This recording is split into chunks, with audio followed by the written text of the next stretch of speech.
Lewis Hamilton has finally said out loud what many had already feared. He's not comfortable in the Ferrari SF25, and things are far worse than anyone expected. This is not just about being slightly off the pace or having a few bad laps during a free practice session. This is about a 7-time world champion openly admitting that he might not even make it into Q3. That is not only shocking, it's also deeply concerning. Hamilton is one of the most successful drivers in the history of Formula One. To hear him speak with such frustration, with such uncertainty, shows just how bad things are inside Ferrari's garage. During the Saudi Arabian Grand Prix weekend, there was hope. After finishing 8th in FP1, it looked like things might finally be moving in the right direction. But by FP2, that hope had vanished. Hamilton dropped to 13th place, far outside the top 10, and his post-session remarks were even more worrying. When asked about whether Saturday could bring improvements, his reply wasn't optimistic. He simply said, "Normally, Saturday goes backwards, but there's not a lot of backwards to go from here." That is a chilling statement. It shows that Hamilton is feeling like he's already near the bottom, and there may be nowhere else to fall.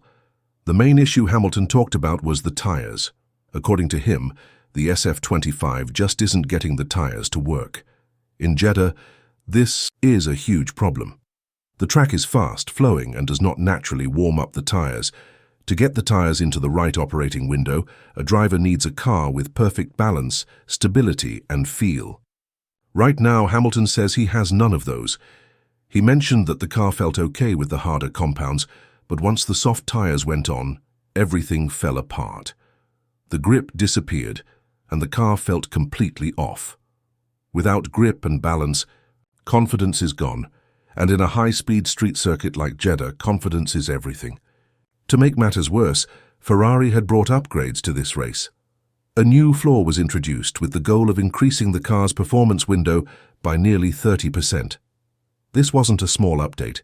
It was supposed to be a game-changer. But so far those improvements seem to only exist in theory.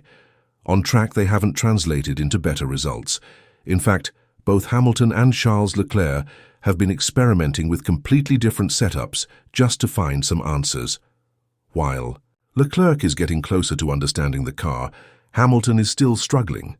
He even admitted that it's probably time to align the setups and go in the same direction as his teammate. This admission tells us a lot. It means that even after 5 race weekends, Ferrari still hasn't found a baseline setup for their car. This is a massive problem. At this stage of the season, teams should be building on solid foundations, not still searching for one. It also shows how behind Ferrari really is in terms of development and understanding their own car. For a team with championship hopes, this is a red flag. Hamilton's frustration doesn't come from a lack of effort. He has been doing everything possible to adapt to this new machine. From brake feel to throttle response, from suspension settings to tire pressures. He's tried it all. But when the car simply doesn't respond, even the best driver in the world can't perform miracles. And Hamilton is starting to feel the pressure. When asked about his qualifying expectations, he didn't even talk about pole position or front row starts. He just said he's hoping to get into Q3. That's a shocking place for a legend like Hamilton to be. It shows that his current reality is far from where he, or Ferrari, expected to be. And this is not just a bad weekend, it's a bigger issue. Jeddah was supposed to be a track that suited Ferrari. The smooth surface and low tire degradation should have played to the SF25's strengths. This race was meant to show that Bahrain was a one-off, that the updates were working, and that Ferrari was back on track. Instead, Jeddah has exposed how deep the problems really are. The SF25 continues to underperform, and Hamilton continues to struggle with it. It's important to understand just how tough it is for a driver like Hamilton to switch teams, especially at this stage in his career. Everything is new for him. The steering feel, the braking system, the electronics, and even the way the car handles under pressure. But while a learning curve is expected, there is a limit. At some point, the driver has to stop learning and start delivering. And Hamilton knows that. That's why his comments are so honest, so raw. He's no longer sugarcoating anything. He's telling the world that the car simply isn't good enough. The bigger question now is what this means for Ferrari when they Signed Hamilton, it was a massive moment.